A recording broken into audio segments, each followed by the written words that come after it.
एक विषय है मित्रों, मृत्यु का। हम सब लोग इस बात से परिचित हैं कि इस संसार में जो आया है उसको जाना तो पड़ेगा, इसमें कोई संदेह नहीं है।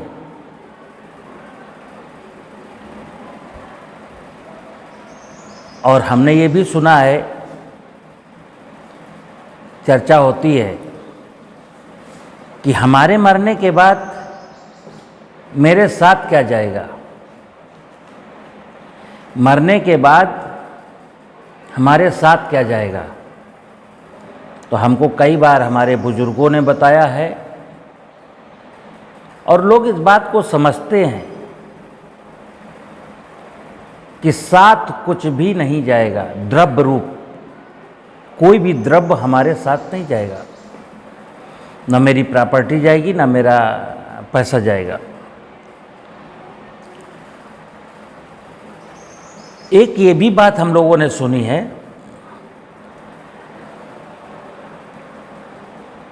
कि जब हम मरेंगे, मरने के बाद परमपिता परमात्मा के दरबार में, यानी जिसने मुझे यहाँ पर भेजा था,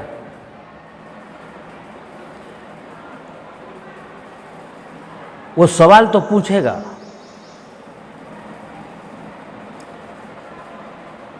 कई बार लोग कहते हैं कि इस संसार में ना सही, भगवान के दरबार में हिसाब तो देना पड़ेगा।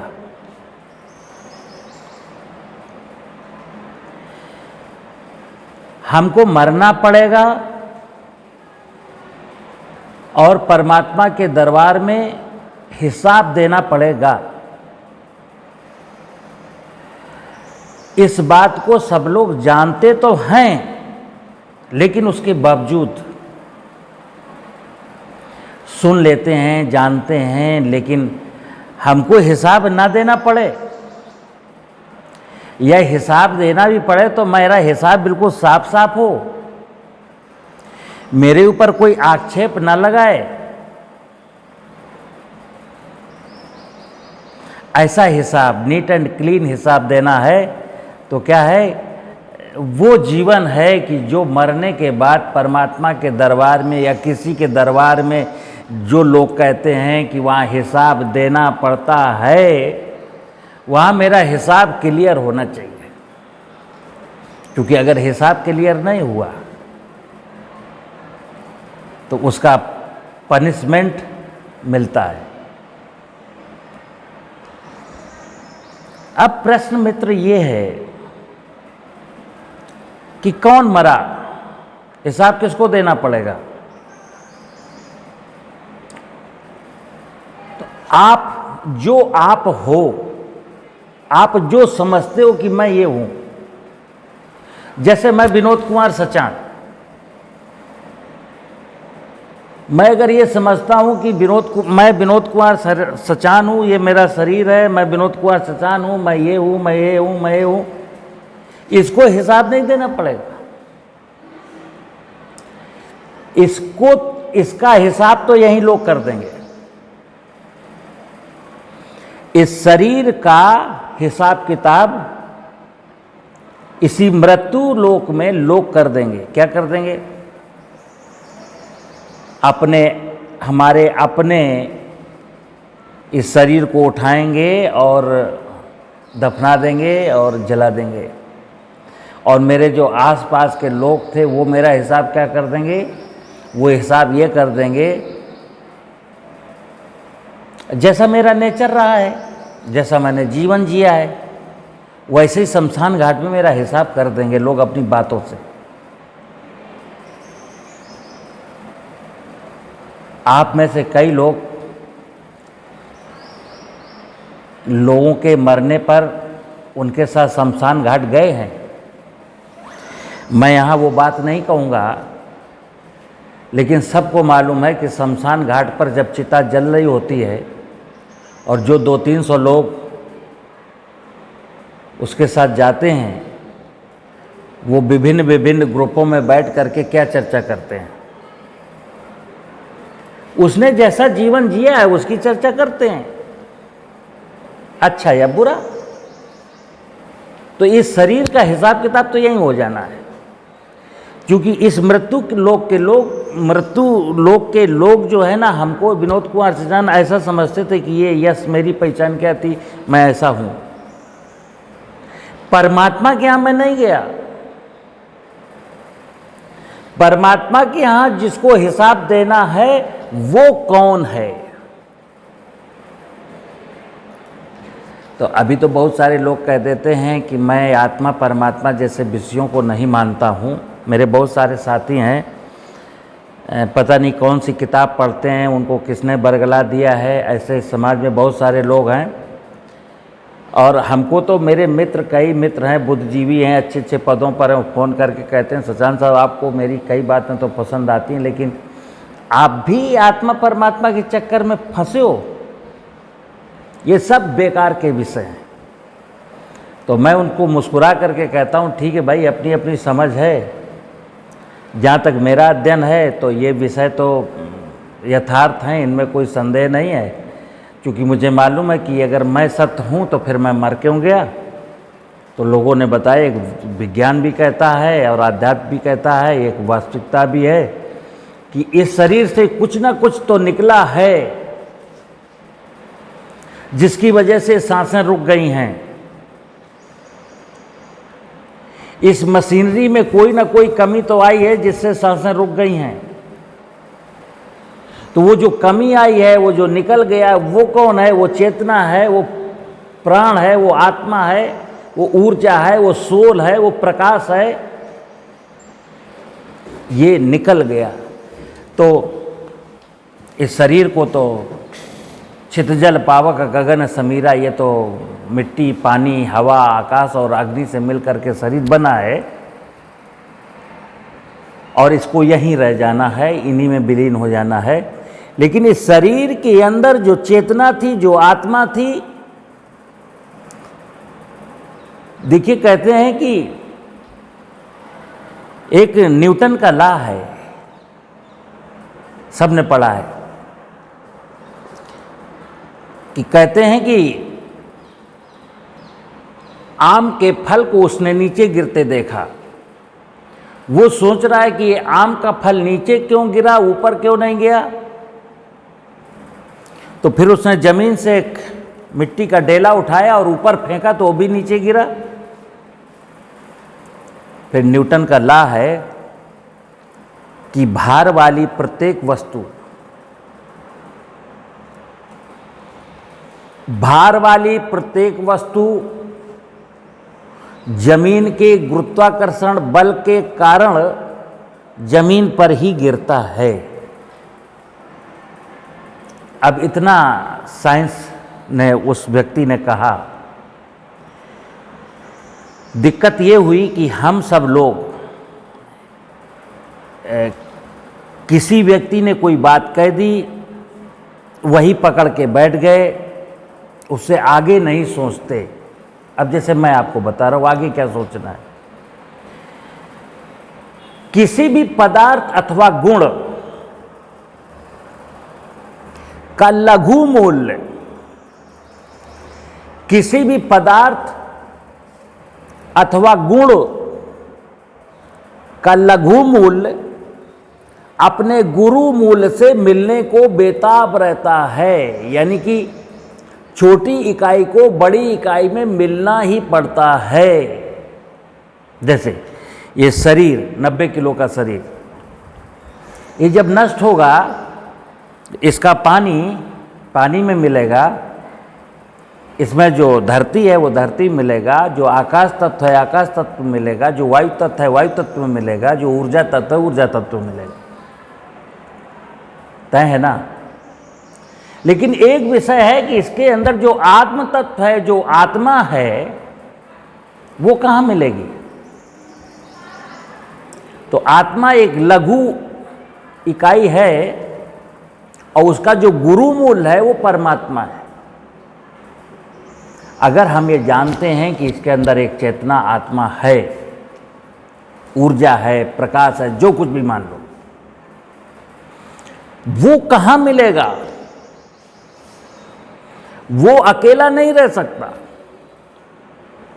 तो वो अपने गुरु मूल से मिलेगा। और गुरु मूल, आत्मा का गुरु मूल है परमात्मा। अब प्रश्न यहां पैदा होता है, जो मैंने सुना है कि हिसाब तो देना ही पड़ेगा, और कहा गया है कि जो आधुनिक युग में लोग जो रोडों पर, चौराहों पर, मकानों पर सीसीटीवी कैमरा लगा रहे हैं, उन कैमरों को तो मैं नकाब डाल करके, उस कैमरे की नज़र से तो मैं नकाब पहन करके बच जाऊंगा, लेकिन परमात्मा की नज़र का जो कैमरा है ना, उससे बचाने वाला कोई भी नकाब नहीं है। किसी भी सूरत में हम उससे बच नहीं सकते। तो हिसाब तो देना पड़ेगा, और किसको देना पड़ेगा? आत्मा को देना पड़ेगा। तो उसका मतलब क्या हुआ? जब हमसे इस मृत्यु लोक में लोग कहते हैं कि देख भाई ठीक से चल, नहीं हिसाब देना पड़ेगा, तो मैं इसको बड़ी बारीकी से समझूं कि किसको हिसाब देना पड़ेगा। तो इस शरीर को नहीं देना पड़ेगा, ये तो मिट्टी, पानी, हवा, आकाश, अग्नि से मिलकर बना, यहीं समर्पित, यहीं विलीन हो जाना। हिसाब किसको देना पड़ेगा? आत्मा को। अब सुनिए आप, आत्मा जब परमात्मा के पास जाती है, तो परमात्मा का एक निमित्त था कि जिस शरीर में जो आत्मा प्रवाहित की थी, उसको एक निर्देश था।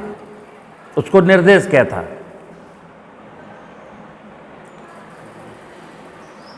कि तुम इस मनुष्य के शरीर में तुमको भेज रहा हूं, इसको मनुष्यता की सीढ़ियों पर चढ़ाना है, मनुष्यता के शिखर पर पहुंचाना है, और इसको आनंद की अनुभूति करानी है।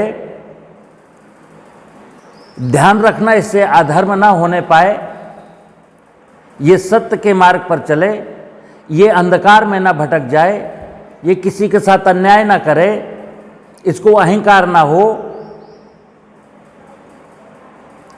इसलिए भेजा था।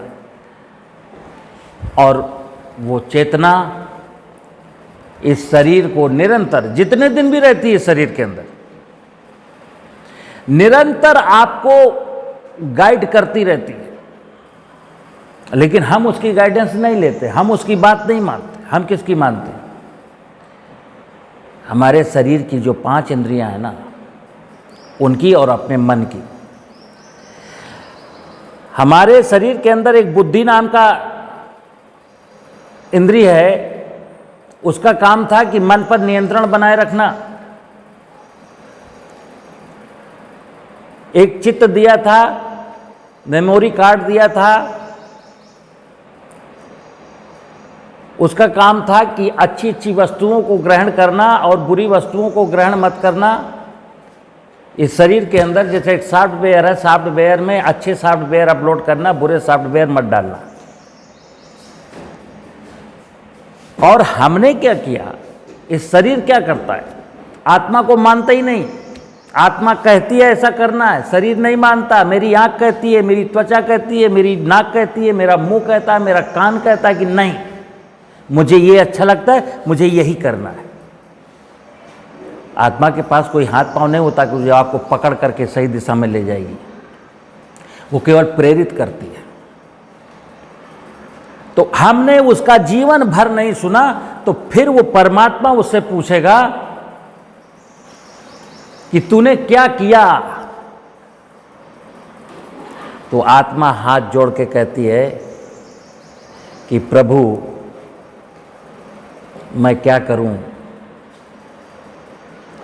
उस व्यक्ति को मैंने बार बार बार बार बार बार, हजारों बार, लाखों बार, सुबह, दोपहर, शाम कितना प्रेरित किया, कितना मोटिवेट किया, कितना समझाया, लेकिन वो इंद्रियों का वशीभूत, वो इंद्रिय सुख के कारण उसने मेरी एक भी नहीं सुनी। तो परमात्मा क्या कहता है? ठीक है, कोई बात नहीं, इसका पनिशमेंट तुमको मिलेगा। और पनिशमेंट क्या मिलेगा? कि तुमको बहुत अच्छे शरीर में मैंने भेजा था, लेकिन तुमने अपने कर्तव्यों का निर्वहन नहीं किया, इसलिए अब आपको दूसरी योनि में भेज देते हैं। मनुष्य को आप नहीं समझा पाए तो ठीक है, अब आप सुअर की योनि में जाइए। जो कहते हैं ना कर्म फल का सिद्धांत, पुनर्जन्म का सिद्धांत, और इसीलिए लोगों ने कहा है ये जो दर्शन और आध्यात्म और पूजा और भगवान और परमात्मा के विषय में सिर्फ इसीलिए हैं कि ये जीवन मेरा इतना हसीन हो जाए, इतना खूबसूरत हो जाए। किसकी बदौलत? उस आत्मा की मानेंगे तब। तो वो आत्मा जब हमको गाइड करेगी, मैं उसकी गाइडेंस में चलूँगा, और फिर जब मैं मरूँगा तो परमात्मा उस आत्मा से कहेगा वेरी गुड, तुमने अपने कर्तव्य पूर्ण किए, अब आपको इससे भी खूबसूरत स्थान में भेज देता हूं। यह है मृत्यु का असली सच।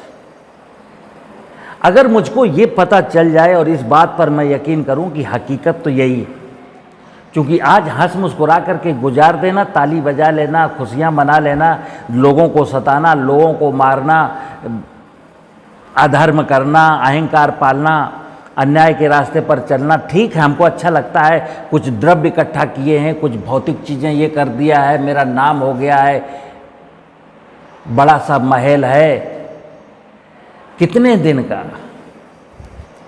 चंद दिनों का। जबकि ये आत्मा अजर अमर अविनाशी है, निरंतर रहेगी, नष्ट नहीं होना है। इसकी खूबसूरती ये है कि जैसा ये आपको नचाएगी, आप अगर नाचेंगे तो खूबसूरत स्थान पर जाएंगे। तो मित्र, मेरा निवेदन है, मृत्यु अटल सत्य है, हिसाब आत्मा को देना है, इसलिए इस आत्मा को कंसीडर करना शुरू करिए।